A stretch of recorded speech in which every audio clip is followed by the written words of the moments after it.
Americans at work. Men whose strength is multiplied 1,000 times in the product they build. Workers united to help strengthen our world. The United Steelworkers of America.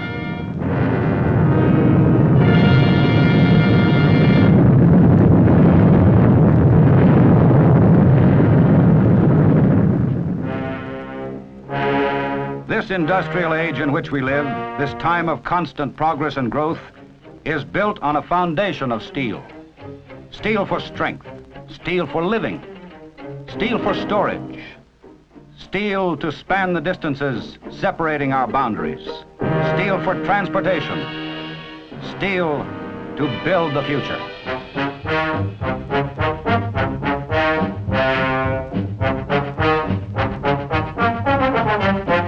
The roar of the blast furnace, the rumble of the steel mill, are familiar sounds in many parts of America. From many places around the world come the raw materials for that flexible, useful, and necessary product, steel. Iron ore, coke, and limestone flow into the mills by the carload.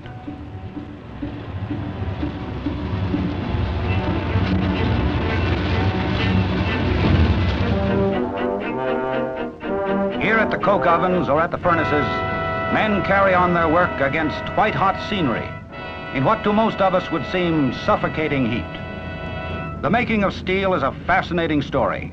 Fiery, molten steel, dramatic and spectacular, provides a brilliant and colorful background.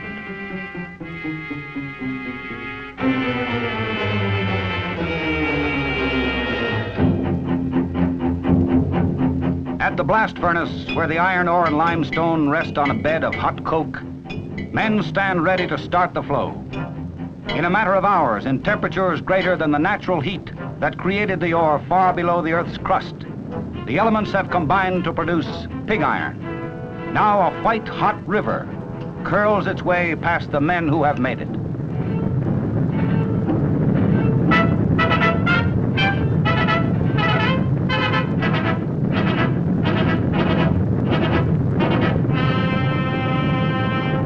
Even at this early stage, the men must know the quality of the steel they are making. Samples are taken for laboratory testing.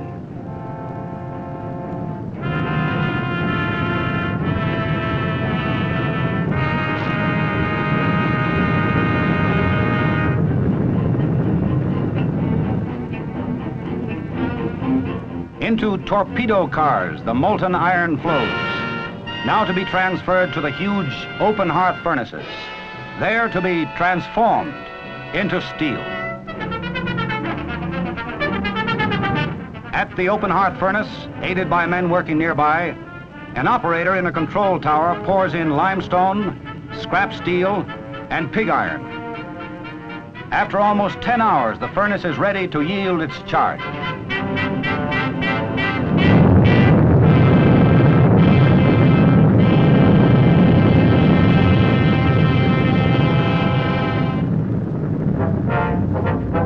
Into the ladle flows hundreds of tons of steel, heated to 3,000 degrees. White hot and showering sparks, the steel settles.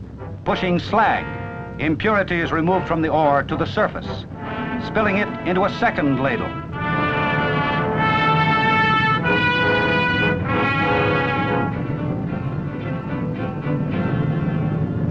Finally, the ladle craneman moves his bubbling cauldron away.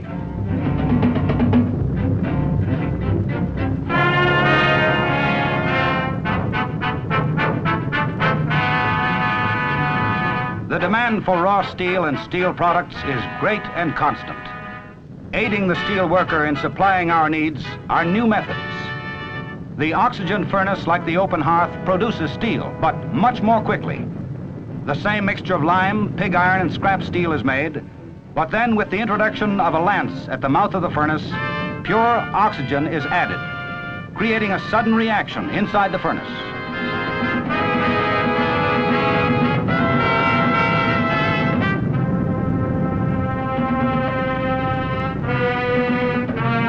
The steel is refined in minutes instead of hours.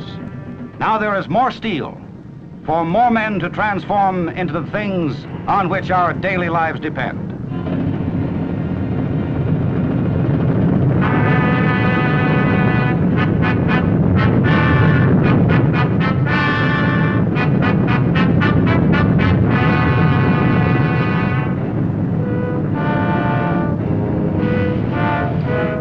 Flexible, strong, durable. A description of the steel and the steel worker. In this very hazardous industry, the men work with equal vigor to make their product and stay alive.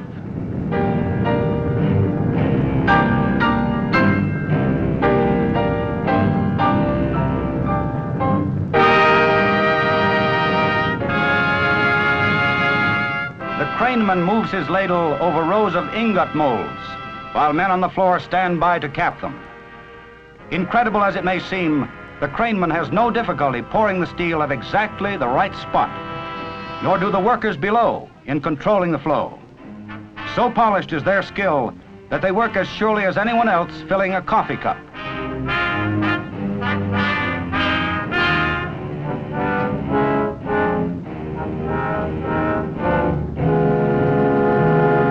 When the ingots have cooled, the molds are removed and the blocks of steel carried to the soaking pits and reheated.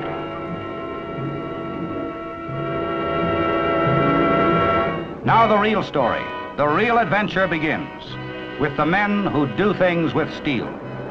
It is the steel worker, trained and highly skilled, who is responsible for the doing.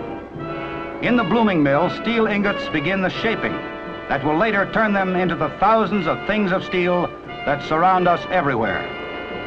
As the rougher and his assistants guide the blooms of steel through the rollers, making them longer and thinner, eventually giving them useful shapes, think of what their work and the work of the men they have followed has meant to our country.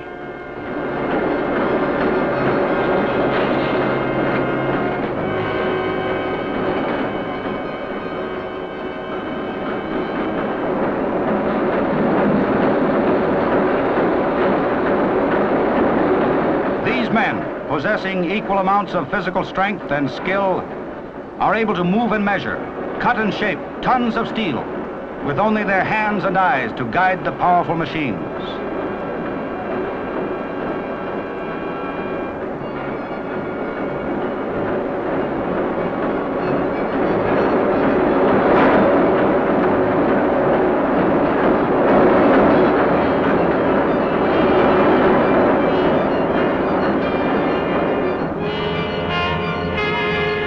Our country, populated and built by people from many lands, first was reached by sea. Today the sea is still a main line of communication with the rest of the world, and our ships carry people and goods from continent to continent. In the shipyards that line our coasts, steel from America's steelworkers build our merchant fleet and our navy.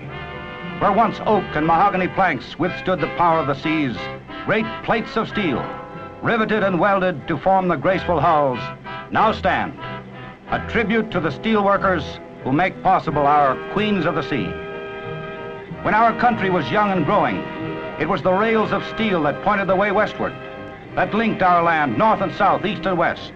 And behind those rails, in the steel mills, there stand today, as they did then, the steelworkers, whose job it is to make the rails and the wheels rolling over them. From the rolling mills come an endless variety of things, each as important to our growth and strength as the steel plate and the rails.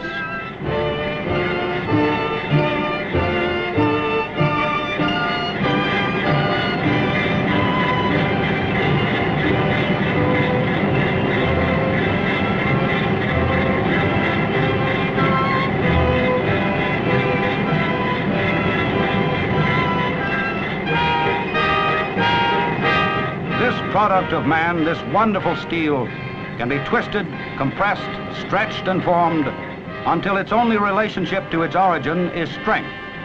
From hair-thin wire to the machinery in the mill, steel shares the workload of man.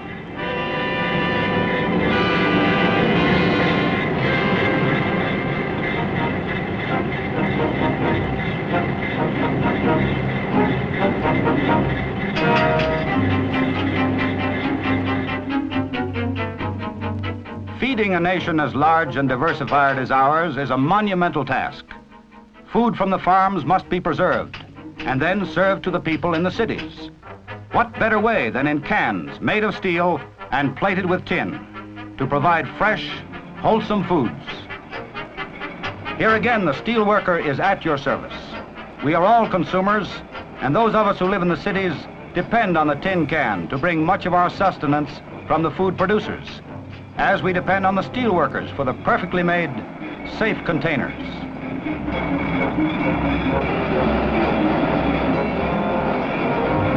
Before the development of the tin can, some foods were not always available away from the farm.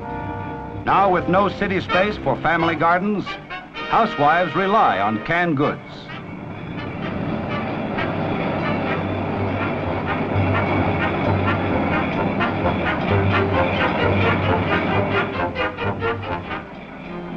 In our modern steel age, women are no strangers to the steel mill. Their exacting methods and eye for detail make them valuable in the production of flawless tin plate.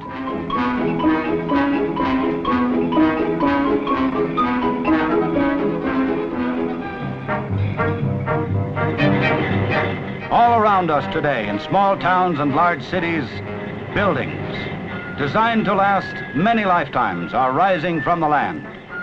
To support these structures, I-beams and channel bars reaching up like so many arms outstretched to support our progress. Where do they come from? From the earth, through the furnaces, through the girder mills, through the hands of the steel worker.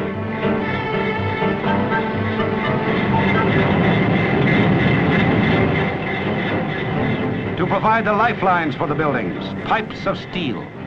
To carry water and fuel and power. Pipes pulled in endless streams, seamless, straight and perfectly round, or joined with an invisible weld. Large pipes and small ones. The steel worker provides these too.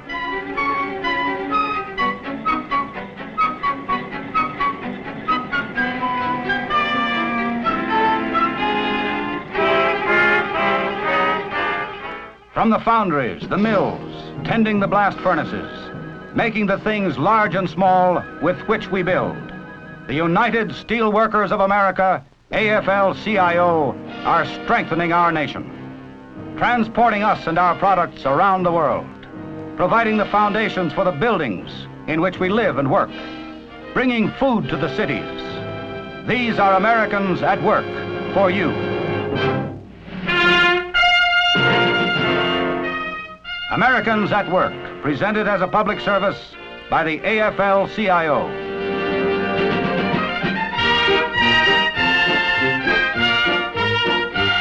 Next week, another story of Americans at work.